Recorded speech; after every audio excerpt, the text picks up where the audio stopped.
simple. I just want to win.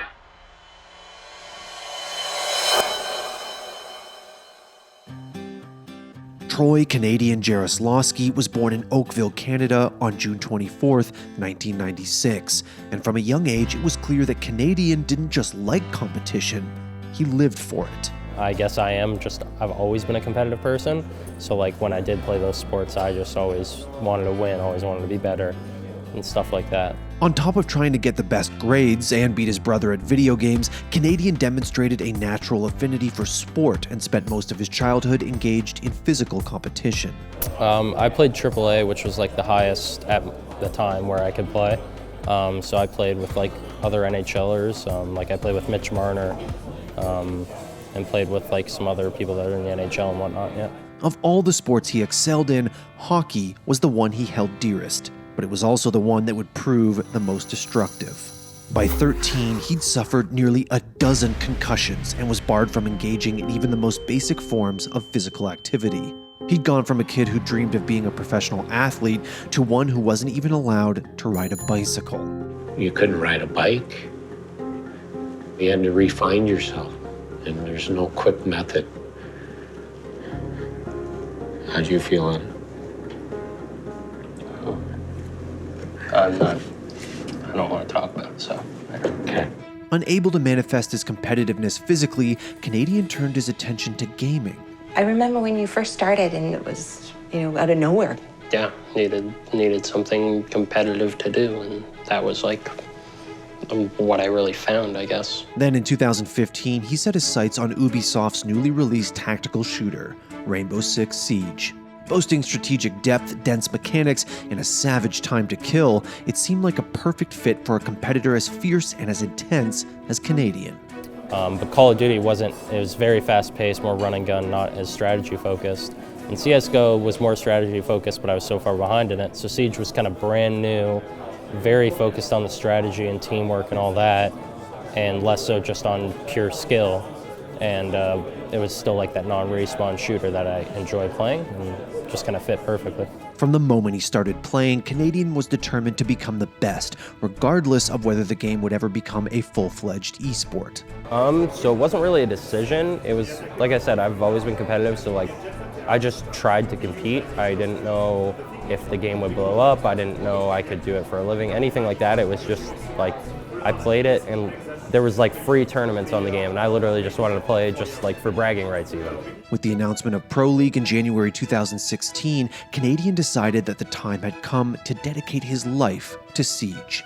The timing was not opportune, given that he just started a degree in civil engineering, but Canadian couldn't shy away from his competitive nature. So I took time off school and just kind of put all my time into it and just wanted to see what happened. So like pretty much as soon as Pro League actually started, I went all out and just went full time.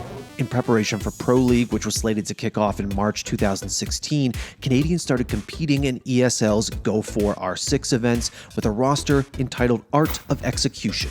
From there, he moved to Mythic Esports, with whom he made his Pro League debut.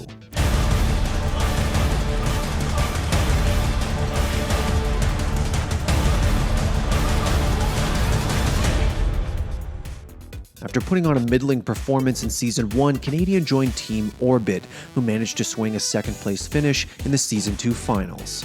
This is looking dangerously close to a Youngtis victory for Orbit. One more win. In the wake of Orbit's success, Canadian joined Biggity Boo Bob, a roster of his own making who, come Season 3, took on the name Continuum. And it was with that roster that Canadian finally got the chance to do what he did best, lead. I think he got his dream roster, and he got to do what he wanted with it. And that's why it is such a super team. Not just because of Canadian, of course, it's everybody else on that roster as well. But I think he got to execute his vision with that team. Continuum went on to finish second in the third season of North American Pro League and faced off against Playing Ducks in one of the most exhilarating finals in Siege history. They know Canadian is now up top 2. Blackbeard's on this floor. If Canadian can kill this Blackbeard before he gets around this corner. Blackbeard's on his drone! Canadian doesn't see him! Canadian peeks over the top, kills the thermite charge, but then will fall. One thermite charge for Canadian. That series went the full 3 maps, and by the end of the third, both teams had amassed 5 points apiece. They were squared up for one final round. Winner take all. Even as Continuum found themselves staring down the barrel of a 5v3, they refused to give up. Under Canadians' leadership, they prevailed. Meepy on the top of this staircase. He can see the gun. Meepy taken out up and above by Necrox. It's 1v2 for LM. This is going to be the deciding factor. Continuum can't find him, but there's the second kill. Retro's done it. More than enough time to defuse. Continuum are the first North American team to win Rainbow Six Pro League. Holy After winning Pro League, Continuum were invited to compete in Siege's first official Ubisoft-hosted World Championship, the Six Invitational. We're Continuum, and we are the defending Rainbow Six Siege World Champions. We're here to defend our title and become the first real world champions of this game. Heading into the tournament, Canadian had already solidified himself as Siege's single most resourceful player. He's really aggressive, he's an incredible shot, he's so flexible on what he can play. It's just that kind of diversity as how he can play that makes him such a special player. In addition to proving that he was capable of being both a top-tier fragger and inspiring in-game leader, he became known for his ability to ideate and implement a wide array of counter-strats. If you ever did the same strat twice, you lose. That's always been the deal with EG. If Troy gets an idea of what it is you're going to be doing and you do the same next round, he already has a plan that you just can't beat. Canadian valiantly led his team to the grand final matchup against Era Eternity, a North American underdog who'd entered through the qualifier. Era did manage to swing a map in their favor, but Continuum's Canadian-crafted counter-stratting was simply too much for them to handle. Snake will push his way in. Is it tucked in the corner? 10 seconds to go. Comes on around. Loses the fight to Canadian. 1 to go. It's Avian alone. And he drops down. Continuum are your world champions. From the moment he'd first encountered Siege, Canadian had thought of nothing but becoming the best. And at the game's first ever World Championship, he achieved just that. And how does that feel? I don't really have any words. I just really want to pick up this hammer. Then you should pick up this hammer. Go get it.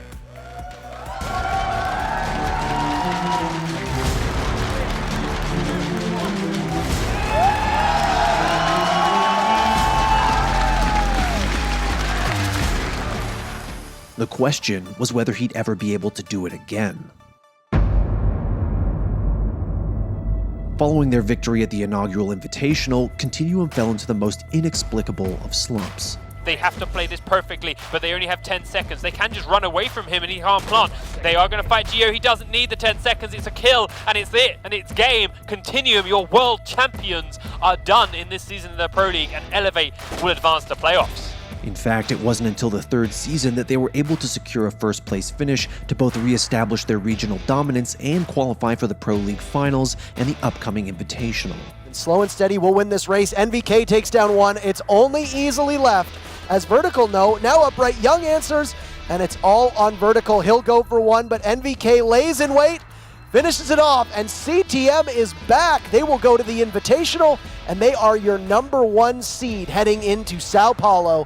Following their resurgence, Canadian and his teammates were picked up by legendary North American esports organization Evil Geniuses in what was, undoubtedly, a perfect fit.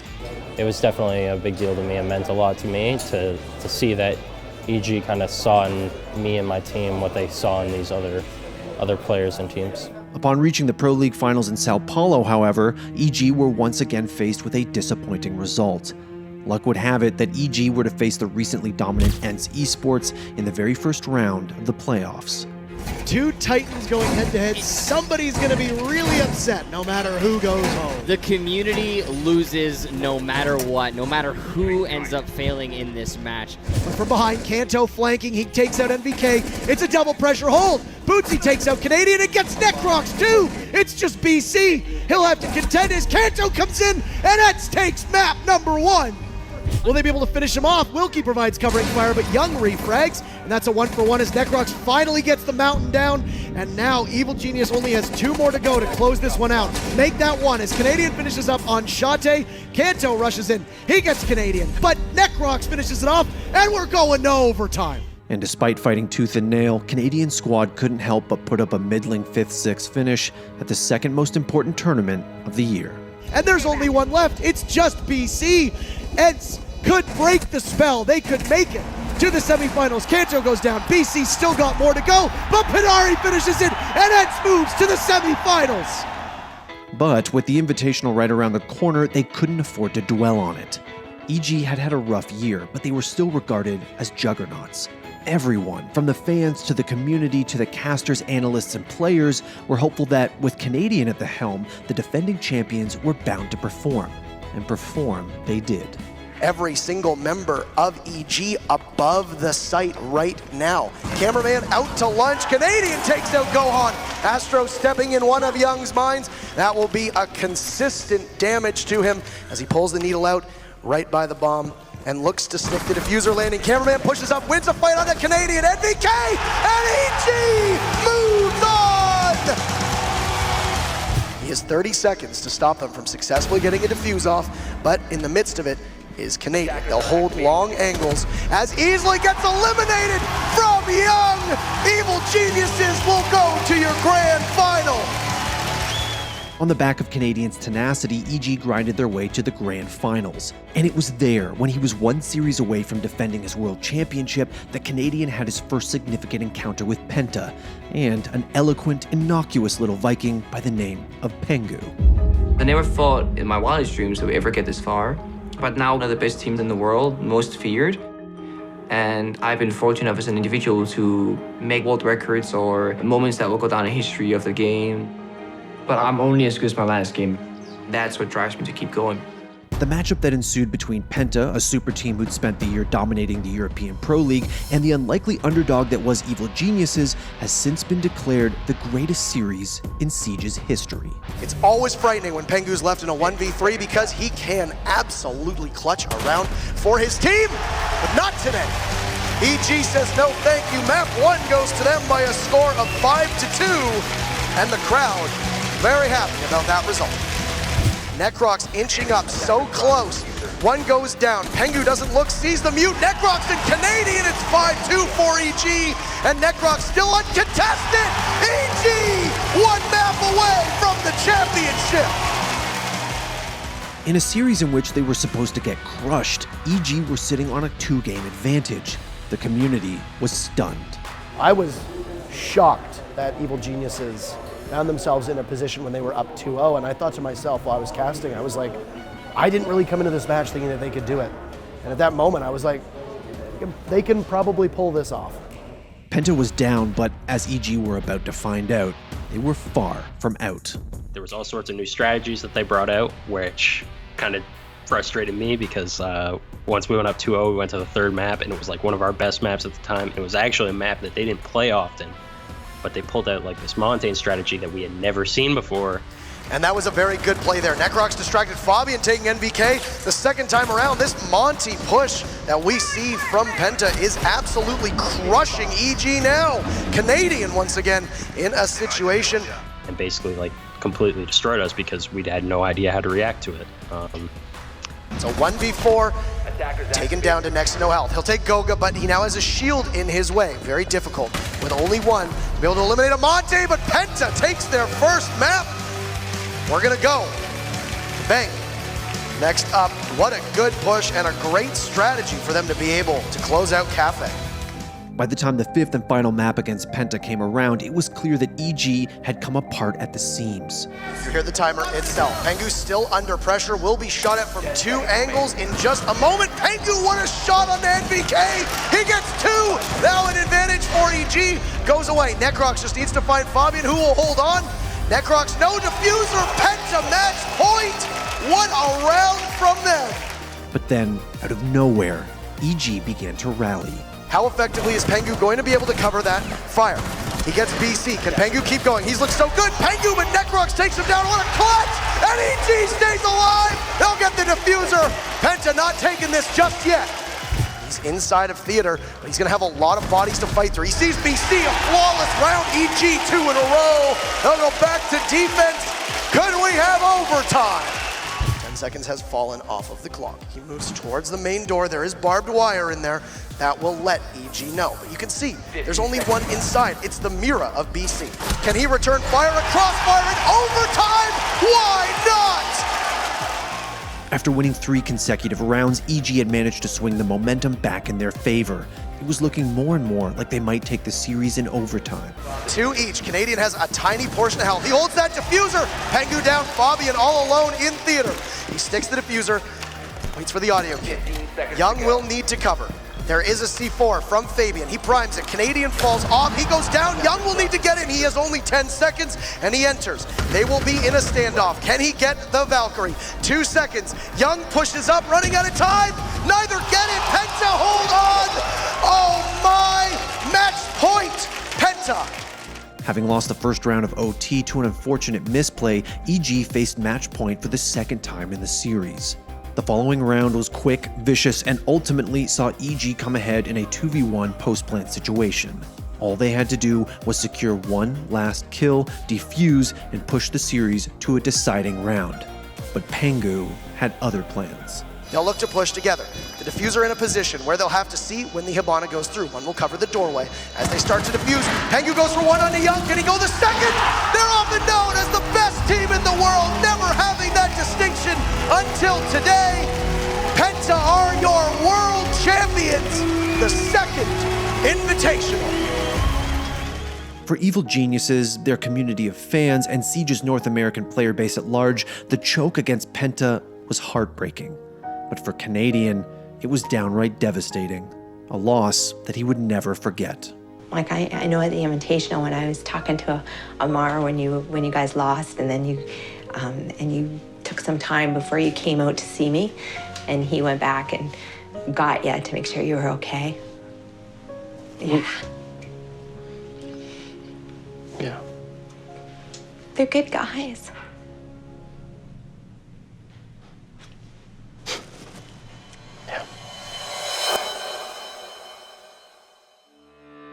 Following the brutal loss, Canadian set his sights on one thing: beating Penta. We definitely want revenge on Penta after losing them. As far as like the next specific goal, we started to really buckle down and focus on practicing a lot more for the beginning of the season. I kind of am obsessive over it. I don't know. It's just, I guess, my competitive nature. Come the Paris Major in August, Canadian had developed something of a reputation. He was, without question, one of Siege's single most iconic players, a feral, obsessive competitor who was indescribably serious about winning. And at the same time, when there's those moments of victory, it feels like everything is controlled by this player. And there are the moments of victory, the moment they win a round, they clutch a round, you see him getting like absolutely pumped. You see his move, like, let's go. So there's something where like he's a true competitor, like in the truest sense. In fact, it often felt as if Canadian took winning a little too seriously. I think he's outspoken. Canadian is extremely outspoken. He's passionate. He's funny. Sometimes he gets caught up in the moment, and sometimes those emotions, I think, manifest themselves in ways that don't necessarily endear you to the fans. I'm so much better! You fucking noodle! But he's a controversial and a striking figure. That's really it. And yet, for Pengu, Canadian's greatest rival, this had become a point of admiration. So we call him the Woo Troy because it goes, whoa! When you watch Troy, you feel the intensity, you feel the passion, 100%. There was no question. Canadian was as dedicated as they come, and his investment in the game wasn't just physical, mental, or professional, it was spiritual. I did get lucky that I came across something like Siege and just how drastic of a change that was. That kind of light bulb moment where it's like, I really like this. I'm gonna make this my passion and eventually my career. The Paris Major marked the first Ubisoft-hosted event that wasn't the Invitational, and after making it all the way to the grand finals, Canadian was determined to finally come out on top. Same as last time, we got absolutely fucking nothing to lose. They have everything in the world to lose. That #1 spot, right? Best in the world. That's ours today. But Penta, who are now playing as G2 Esports, had gotten even stronger. Will have to retake against the Ash. He finds the kill on Kanto. Does have the stim pistol to boost himself up as he finds the back of the head of Fabian, but no! G2 will down EG as map #1 with a 6-2 scoreline will go the way of our European squad of G2 Esports. EG dropped round after round, map after map, until finally... EU close to getting the victory, and he goes down! G2 will take the win, and for one more time, G2 will take it. That's the second major tournament of the year. After 6 Invitational 2018, won out by Europe, G2 spearheading the push for European Rainbow Six Siege, and that's it. For the second time in a row, Canadian had lost a major grand final to Pangu. The difference is that this time, it had been a slaughter. After Paris, I was really frustrated with myself. I think that was like the worst individual performance I had. Pangu said it in interviews before. He said like that he like ran into me in the lobby that day, and he said like I didn't seem like myself. As the captain and in-game leader, no matter how frustrated I am with how I'm playing, I need to bring that energy into my team because it affects all of them if I'm different. I did feel like I kind of let the team down in that sense. Following Paris, Canadian became even more determined to win. After a number of roster changes, Canadian prepared to face G2 at the Pro League Season 8 finals in Rio.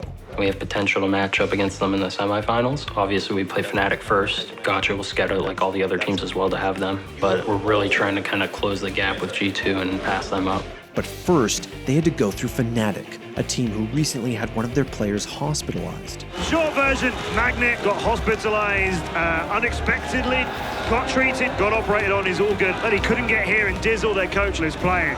And then, the unthinkable happened. Oh no! Oh no! C4, it's right out, but it got shot right in the air, and Fnatic will take the map in the quarterfinals with their coach playing. The big problem is not EG's opponents, it's EG's mindset. It's always a game, it's not EG G2, EG whatever, it's EG versus EG. Yeah. After dropping the first map, EG were put into a do or die situation. The problem was that Fnatic had nothing to lose, and they were playing like it. Shots almost connecting from Aces. He is back on the FO12 again. There we go. What? He dives on one. He finds the second. Aces with the double kill. And Fnatic are closer and closer. He's still on the outside. The FO12. Last man alive is Necrox. His MVK is on the floor. It's looking. Oh my God. They did it. They've done it. A double APAC semis. They've done it. They've done it. Fnatic demolish EG with a 2-0. Magnet, you're not coming back after this one. With one player in the hospital and their coach playing as a substitute, Fnatic cheesed their way to a 2-0 victory over the second best team in the world. No matter what, when you show up to a match, the team you're playing against is going to do something that you're not used to. And we can't make the excuse like, oh, they wouldn't do that in a match, or, oh, like that doesn't work normally. That's mad. But right after the match, actually, like I said to my team, I was like, I don't want to hear anyone make that excuse ever again. Like, we just lost a major LAN event because of that excuse. G2 went on to take first, and for the first time since their fated rivalry began, Pangu's victory didn't need to entail Canadians' defeat. In fact, it was after Canadians' quarterfinal loss that Pangu began to look upon him with the worst possible thing: pity. I'm extremely happy that we didn't face him this time around. If I had to break his heart again, or he would have to break mine again, it just, at some point, you can't fix the damage that's been done, and I would like our careers to continue without facing each other all the time. But with the Invitational in 3 months, people still hoped that Canadian could carry his team to a glorious result. His streak of second-place finishes got so bad that EG even fell short of first at US Nationals, Ubisoft's all-American supplication to Pro League. The usurpers of dominance, EG fall to the rivals of Rogue, and the hometown favorites here in Las Vegas, Nevada take home the title. But EG were making strides with their new lineup, and fans were hopeful. After all, there had never been an Invitational or major final in which Canadian wasn't a participant. And as soon as the 2019 Invitational kicked off, it became clear that EG's hard work had paid off. They finished first in their group, having achieved the exact same record as G2, and were considered favorites going into the playoffs. EG's first matchup was against Team Reciprocity, a North American underdog who EG had scrimmed on many occasions. The way that you're going into this, if you're a Reciprocity player, is that no matter what, you're at a disadvantage heading into this, just simply because that the map pool is not developed enough, at least on paper. And I think that I completely agree with you. Oregon would have been a better bet, but Bank is what we'll go to. And I think that it'll have to be a miracle to see Reciprocity take map number 1. And as soon as the series kicked off, that expectation became a reality. Thinks better of it as the diffuser is left, and now he'll finally commit to going down the hallway. Gio hears him coming, playing it safe. As Fox8's hit the deck to try and peek the holes, and all it takes is one peek from Gio. That's map 1 in the books. Evil Geniuses 1 map away from a rematch against G2, this time in the semifinals. EG's dominance extended well into map 2, where they put themselves in a prime position to face off against G2 in the next round. Even more drones coming out as Canadian will isolate and finish off Laxing. It's Fox8 alone in a 1v5. Insurmountable task. NVK will shut it down, retaking the lead. Our Evil Geniuses 2 rounds away from the semifinals. And then, slowly but surely, the tides started to turn. Knifes out the goo mine as he slowly makes his way up, and he'll take down Retro. Pre-fires into the rotate, but Fox8 will drop Necrox and NVK on the flank. Skies with another one. It's all up to Young, turning and twisting inside of the site. In the midst of smoke, he's got 2 on his main stairs. He falls into his demise, and Reciprocity will equalize once again. It's a 5-5 game. In a crossfire now from the opposite side of the bar. 4 seconds left, and ladies and gentlemen, we are going to map 3 between Reciprocity and Evil Geniuses. From this point on, EG found themselves playing from behind. They'd gone from being 2 points away from sending Reciprocity home to being on the brink of defeat. It's Canadian against Skies with diffuser down. Canadian hopping straight on the defuse, and Skies vaulting out the window. Canadian gonna get off as he hears the window breaking. Pre-fires connecting on the shoulder for just a moment. And now Canadian again attempting to stick. 2 seconds, 1 second, turning to the corner. Skies will shut it down. Reciprocity, match point, series point. So it was fitting that the final round came down to a 1v3 between Canadian and the remaining members of Reciprocity. It's a 1v3, Canadian to keep his team alive in the biggest tournament in the world. Turning to the corner, he grabs 1 on the mark, trying to go in for 2 against Fox8. All it will take is 2 bullets. Close range for the Deagle, Deagles him down. 1v1 against Laxing, and Laxing on top. Reciprocity eliminate Evil Geniuses. I did not think this day would come where we would see them shut down in the quarters like this and the big stage. Reciprocity almost gave that round to Canadian. You see him scratching his chin. That is the appropriate response right now, because that is what I'm doing, wondering what just happened. The nightmare had been realized. For the first time in his career, Canadian had failed to make the grand finals of an Invitational, a finals in which G2 would trounce their opponents and secure their 3rd consecutive major title. It seems as if there's more riding on the success of Canadian's Siege career than meets the eye. This is a guy who was born to be a professional athlete, who might very well have made it into the NHL or MLB had it not been for his head injuries. And it seems as if every time he wins or loses, it's with that in mind. Look at this. Number 9. Wow. You're taking that home with you. That's a keeper for you. No. No? No. Okay. Okay, cool. But it's also clear that Canadian isn't the kind of guy to give up on trying to become the best, to give up on himself. I do think I detect a new kind of level of Canadian coming. I think there's a new, slightly wiser, not to say he isn't already wise, but just slightly he's going to learn from these experiences. I think he's always going to be a great player, but I think there's going to be an extra level to him to come back from these defeats that they've had. There's a lot of talk in esports about certain players being true competitors, but there's no question that Canadian takes labels like that to a whole other level. He's one of those few players for whom the best is never too much trouble. He's a good, good role model for people that want to get into esports, right? The dedication that they show, and that's both for Canadian and for every other top contender, to be honest. Come the Season 9 finals in Milan, he proved that EG were still one of the best teams in the world. And despite their catastrophic choke against Empire, And NVK will watch as Gio goes for the plant. The sound cue will give Dim the information. Oh, he takes one down! And a new Empire will rise as you crown a new champion here in Milan. An addition of Dan to this team proves to be what's needed.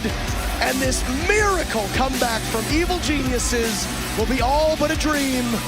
Empire are your Season 9 champions. An absolute heartbreaker. And you got that feeling, Michael, at least I did, that we were looking at an opportunity to go to overtime. It sure did feel like we were back in the 6th Invitational in 2018. Oh, yeah. With EG storming back after finding themselves down by such a number.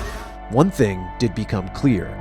There is another championship with Canadian's name written all over it. He just hasn't found it yet. But with every heartbreak, And this is going to be Evil Geniuses going home. Necroc's rotating, but it's not going to be for anything. The Giants send Evil Geniuses packing for the first time in a group stage at a major. he only gets hungrier. He's wanted nothing more than to lift that hammer since the day they made him put it down. And now that he's found a new home on Space Station Gaming, he won't rest until he does. At the end of the day, it's winning. That's it. Thanks for watching. If you want more content like this, hit the sub button and ring that notification bell. For unique bite-sized videos you won't find anywhere else, hit up our Instagram, Twitter, and Facebook pages.